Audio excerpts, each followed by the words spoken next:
अस्सलाम वालेकुम, welcome back to my channel kitchen with Bushra. क्या हाल चाल है, कैसी उम्मीद करती हूँ कि सब लोग ठीक होंगे, खैरियत से होंगे। और हल्की हल्की ठंड हो रही है तो मैंने कहा चले जी सर्दियों की बना लेते हैं।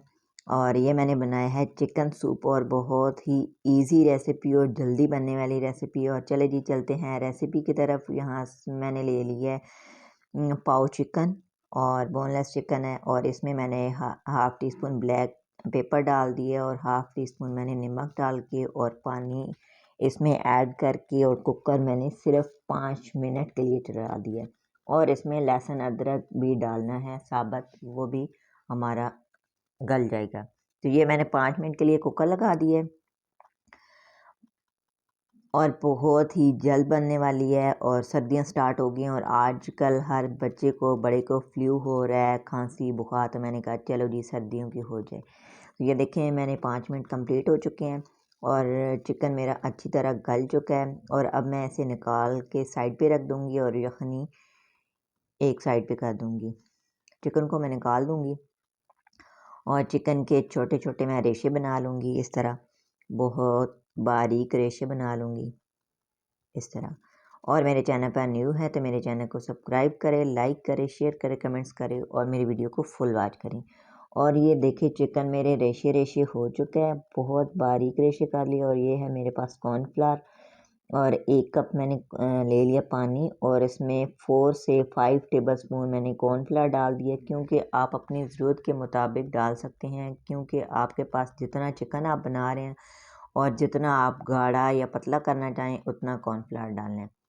तो मेरे पास था 1 पाव चिकन और इसमें मैंने 4 टेबलस्पून डाले थे। और इससे दरमियाना हो जाएगा, ना बहुत पतला हो जाएगा ना बहुत गाढ़ा हो जाएगा।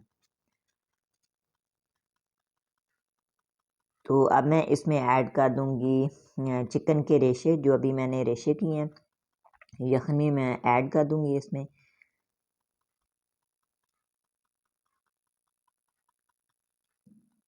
और एक दफ़ा हम फिर चख लेंगे कि नमक और मिर्ची अगर हमारी कम है तो हम और डाल सकते हैं। तो अब मैंने इसमें ऐड कर दी है सोया सॉस, चिली सॉस और सिरका। और मेरे बेटे ने खाना था तो मैंने 2 टेबलस्पून सिरका ऐड कर दिया, 2 टेबलस्पून सोया सॉस और 2 टेबलस्पून चिली सॉस ऐड कर दिया। बेटे ने खाना था तो इसलिए मैंने कहा बहुत ज़्यादा स्पाइसी नहीं हो जाए, तो इसलिए मैंने 2 टेबलस्पून डाल दिए। अगर बाद में किसी ने ऐड करना हो तो बाद में ऐड कर सकता है, लेकिन मैंने इधर 2 टेबलस्पून इसमें ऐड कर दिए थे। और हरी मिर्ची मैंने इसमें नहीं ऐड की थी, क्योंकि बेटे ने खाना था तो वो मिर्ची बहुत ज़्यादा नहीं खाता, इसलिए मैंने ग्रीन मिर्ची नहीं ऐड की थी। तो अब हमारी यखनी भी रेडी हो चुकी है और अब हम इसमें कॉर्नफ्लावर आहिस्ता आहिस्ता डालेंगे और साथ साथ चमचा हिलाते रहेंगे, ताकि इसमें हमारी गुठलियाँ ना बन जाए। एकदम से बिल्कुल भी नहीं डालना, क्योंकि एकदम से सारा कॉर्नफ्लावर हम डालेंगे तो वो हमारी गुठलियाँ बन जाएगी। तो इसलिए आराम आराम से पहले कॉर्नफ्लावर डालना है और साथ साथ चमचा हिलाते रहना है। और ये देखें मेरा इतना गाढ़ा हो चुका है। तो मुझे बहुत ज़्यादा पतला नहीं पसंद, मुझे गाढ़ा पसंद है। तो मैंने अपने हिसाब से और अपने आइडिया से कॉर्नफ्लावर इसमें ऐड कर दिया है। तो अब मैं साथ ही बॉयल अंडे मैंने डाल दिए थे और एक मैंने अंडा फेंट लिया था और इसको इस तरह डाल देना है। और जब ये पक जाएगा हमारा अंडा तो हम इसे तब हिलाएंगे। साथ ही मैंने अंडे भी बॉईल कर लिए थे 2 से 3, और ये एक अंडा इसमें मैंने बीच में ऐड कर दिया। तो अब ये हमारा अंडा पक चुका है। अब हम इसको अच्छी तरह मिक्स करेंगे। तो ये मज़ेदार सा सूप हमारा रेडी हो चुका है और बहुत जल्दी बनने वाला है।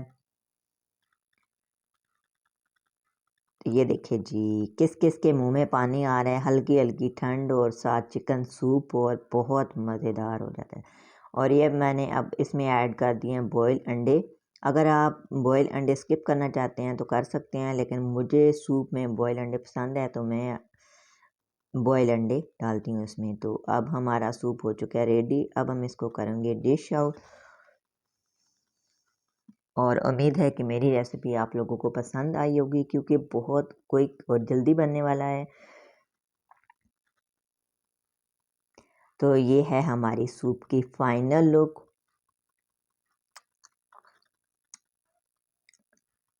ये देखिए जी, हमारा सूप रेडी हो चुका है फाइनली।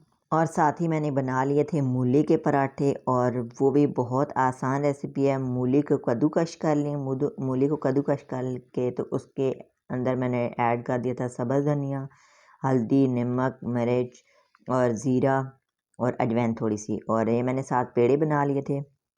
और पहले रोटी को बेलेंगे, रोटी को बेल के उसके ऊपर देसी घी लगाएंगे, फिर इसके ऊपर रोटी रखेंगे और तवे पे डाल देंगे, और बहुत ही यम्मी बने थे पराठे भी, और वो भी देसी घी के पराठे। साथ ही मैंने ऊपर लगा दिए थे देसी घी। देसी घी के पराठे बहुत ही मज़े के और मूली के पराठे हों। तो ये है मेरी मूली के पराठे की आसान रेसिपी और बहुत क्विक रेसिपी। उम्मीद है कि मेरी दोनों रेसिपी आप लोगों को बहुत पसंद आई होगी। तो ये मैं साथ दूसरी रोटी बना रही हूँ। नीचे पहले मैंने रोटी बेली है, फिर देसी घी लगाया, फिर इसके ऊपर मिक्सचर लगाया है मूली का, और इसके ऊपर रोटी रखी है। और ये देखिए, सही भर भर की मूली जो है ना, वो सही भर भर के इसके So अंदर ऐड yummy. की है। और ये है मेरे पराठे की फाइनल लुक। ये देखिए जी, यम्मी सा पराठा रेडी हो चुका है। अब हम आपको मिलते हैं नेक्स्ट वीडियो में एक न्यू रेसिपी के साथ। ओके जी, अल्लाह हाफिज़। Thanks for watching.